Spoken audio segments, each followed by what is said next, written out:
Well, joining me now is Ryan Colaço, who's been stopped and searched repeatedly by police since he was 16. Now, good morning to you, Ryan. How many times has this happened to you? It did start generally when I was 16, and about 30 odd times it gets to a point where you start to lose count because it becomes quite a repetitive pattern in your life. But yeah, it started as young as 16, and um, while some things initially were maybe not as traumatizing as the Sean's were, a lot of the vague reasons concerning things said along the lines of, "Oh, you've aroused our suspicion. Oh, you've put your hands in your pockets." Obviously, they never found anything, but this is very traumatizing for a very, very, very young mindset because it becomes something that you have to accept is going to consistently happen in your life. And when you're at such a young, vulnerable age, your mental health does suffer. Yeah, I mean, I didn't expect you to say 30 odd times. It must just almost be like part of life for you. And I was reading in one article that once you were sitting in your car and your car window was smashed by police. Is that right? Yeah. So for me, that was the worst situation that's happened to me. Definitely not the worst situation I've actually had in my inbox. And you may have heard me say 30 odd times, but I've had people tell me and inbox me saying they've had been stopped and searched as much as 150 times in their life, which is as much as it's 5 times more than me. So yeah, I've had my window smashed in by police. It's continued into adulthood. I work as a location manager in the film industry, so I do have to drive to get around. So whilst it happened to me on foot, even when I was younger, even when I'm driving now, it's happening. Had my window smashed in. I've had police officers lie routinely, and there is a very, very um, strong distrust in the police. There's this whole system for me is institutionally racist, and I just don't believe that we're going to actually get anywhere until this is properly admitted and properly acted upon. And Ryan, in any of those 30 odd instances, including not least the one where your car window was smashed, have you ever had an apology? Well, I've had a forced apology not too long ago. But again, why do I need to have to drag an apology out of a police force? At these 30 odd times, there's one time actually where my car's been trashed and they just walk away shrugging their shoulders.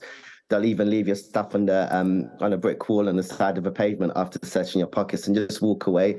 I've never, as far as I'm concerned, that apology, as much as it was forced to me, it's not an apology. So yeah, I've had one. If you want to say it on paper, yes, but because they know there's no accountability for their actions, that they can do whatever they want and they'll continue working, unlike ordinary members of the public who'd be subject to much harsher consequences. Now, the spotlight is on the Met Police, isn't it?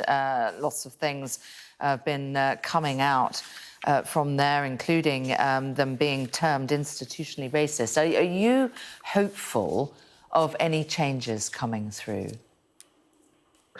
Well, if we cast our minds back to 2020, Cressida Dick actually said, that institutional racism didn't exist. She was very, very, very stern in the way she said that. And, I know Mark Rowley is saying that now, he's the new commissioner, but he's forced to say that because we've been getting the publicity for it. Black and ethnic minority police officers themselves within the forces have said for years, for decades, they've experienced institutional racism. So I'm not hopeful of any change. I just think they're acting because we are pushing, we're knocking on the door and we're saying, look, this needs to change. We're in an age of social media. We're in an age where we could actually get our points of view across, and also body cam footage, when they send that over, they do blur it out, and they do, put it in favor of the police. So I think, yes, they're saying that they have to act, but this is just because they want to silence us for now, at least, when whilst they go about their normal duties. I don't have any trust. If I get stopped and searched now again, I feel like my window might be smashing again. I feel like they might steal stuff again. There's quite a lot of distrust in the police from young people, and it carries on to adulthood. And now I've got evidence against the police as well. So no, I just think they're talking for cameras at the minute. And can I just ask, how does it feel when you're stopped and searched, when you're with your friends, when you're just out walking on the street? It's quite horrific. And, you know, for it to happen in adulthood is even worse. I've actually had it happen to me at my workplace. So obviously, I work in film.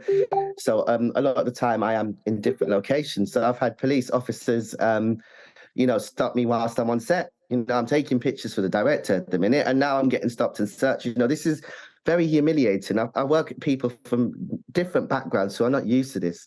So when some people see this, they might think, "Oh, he must be suspicious," because they're not aware of you know, the corruption in the police and the whole system. So no, it's extremely humiliating. It's very terrifying as well. You know, whilst I've been able to deal with things because I've just had to, you know, a lot of people can't. I've got people pleading with me for help because of the things that are happening when they're getting stopped and searched at work. It could affect your career. When police are saying all these, they're throwing accusations your way and saying that you're, you know, a drug dealer, you're hiding drugs in your waist when they smash your window. You know, these things can ruin your career. But we're seeing these police officers that are doing these things still in their jobs. There's no accountability. There's zero accountability. So they're going to continue to do this because they do not face any consequences. Whilst if we, you know, even for a fraction of what they've done, if we did anything a fraction of what they've done, you know, we'd be sitting in a cell. Ryan Colaço, good to talk to you this morning. Thank you for your time on Sky News. Thank you.